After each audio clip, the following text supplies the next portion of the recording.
When creating a glass-on-glass piece, many people do a Weldbond wash so that they don't get grout bleed. Well, in this video, I'm going to show you how to do a Weldbond wash, and I'm also going to show you a couple of tips when choosing textured glass, and I'm going to show you that right now. Many of you will have heard the terminology a Weldbond wash. Now, generally it's used on a glass-on-glass piece because that's where you adhere pieces of semi-transparent coloured glass onto a clear glass substrate, so that when you hold it up to the light in front of a window, all these beautiful colours come to life because the light shines through them. If you adhere your pieces correctly, and that means that when you're adhering your tessera to the clear glass substrate, that means squeezing out all the excess adhesive to the outside of the glass piece, and it also squeezes out the air bubbles with it. If you do that correctly, and you're using flat glass, then there's no reason to use a Weldbond wash. Where you use it is to stop the grout from seeping under the tessera.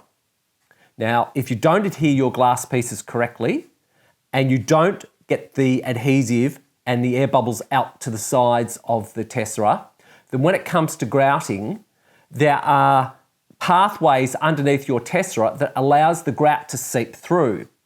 And when it cures, what happens is when you hold it up to the light in the window, underneath your tessera are dark spots, which is not really what you're looking for because you're expecting to find all these beautiful colours without the dark spots in it.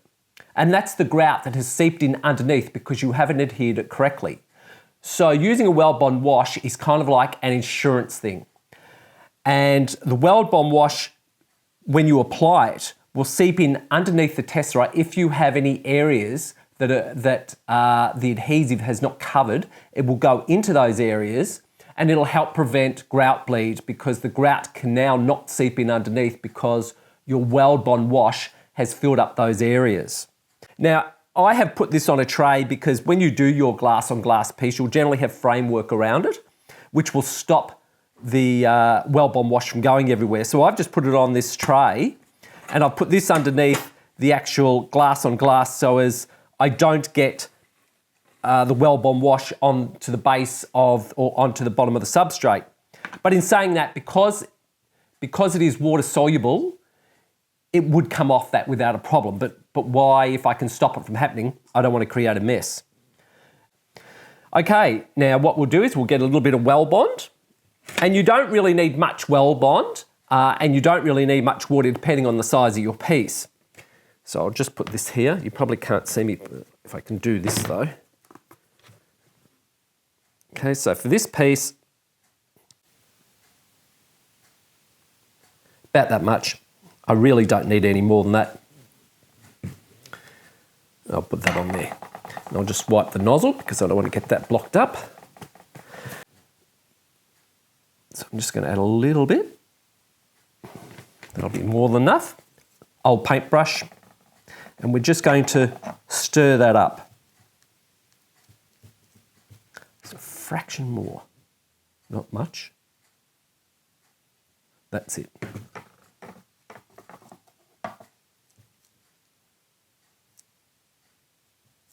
Just give that a good thorough mix. Okay, now all we're going to do now is we've got that and we're just going to paint it on. It will go into the grout lines. Don't be too concerned about that. It's going to go in there. But we don't want to fill those grout lines up with Weldbond because it's just going to fill them up. You won't get the grout in. It'll soak in and find its way through. You can always mix up more if you want to.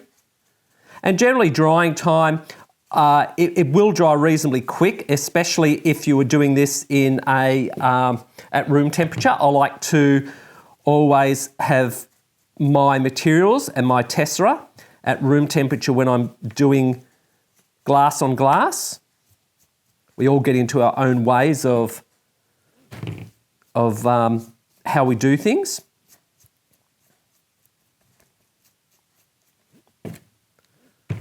And those bits on top will flow in. It'll all just sink in.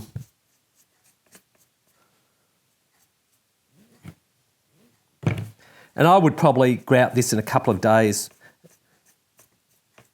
just depending on, I mean, you might be able to grout 24 hours. It just depends on the environment that it's in. Once this is dry, you'll be able to now grout, and you shouldn't get any grout bleed underneath. So it is kind of like an insurance thing, but I prefer to actually adhere my pieces correctly in the first place and not have to do this step.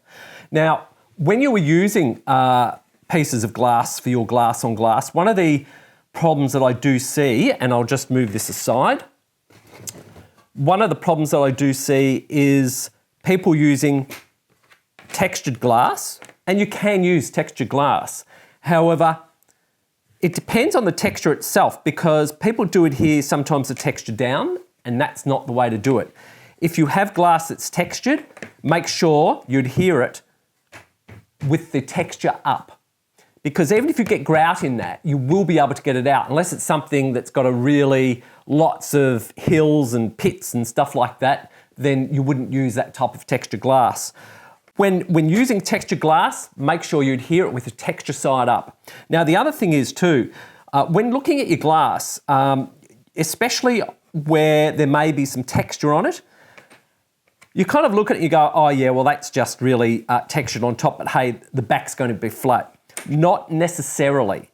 What can happen is you can look at it and you just go, oh yeah, that's flat on the bottom, but it may not be. So what you need to do is just get your thumb or your finger or one of them and just rub across it.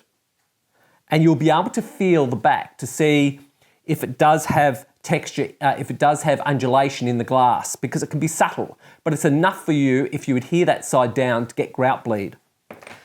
Now, in this particular case, and I don't know whether you can see this, this one here is a beautiful glass. It's textured on top, and there is a slight undulation there. So if I were to adhere this down,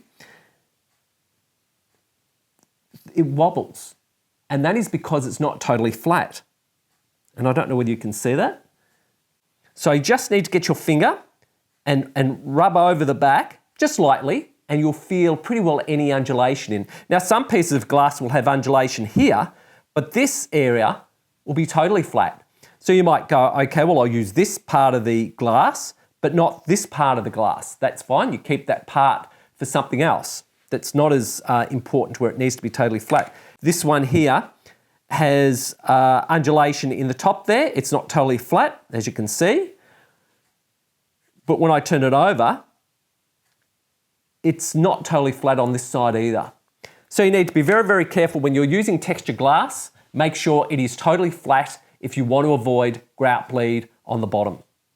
Now, when it comes to adhesives, Weldbond is very, very popular for glass on glass pieces. And it is a great glue.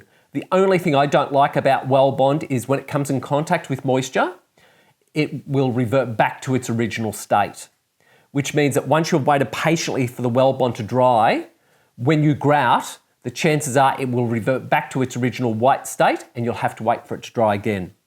The two that I love to use is MAC glue, and that was made specifically for glass on glass, and also Prep multi-use adhesive, which is an Australian product made in Australia, and it's by far cheaper than what MAC is. But both are very good products. So what you use is entirely up to you. However, when it comes to doing a Weldbond wash, only use Weldbond, because you don't want to use MAC or Prep multi-use adhesive, because it will be too difficult to get the adhesive off the surface, and it certainly will not come off as easy as what Weldbond does. Anyway, I hope that's helped you. I hope you've taken something away from this video. If you have any comments, put them down in the comments section on the YouTube channel, and I'll see you in the next video. Enjoy.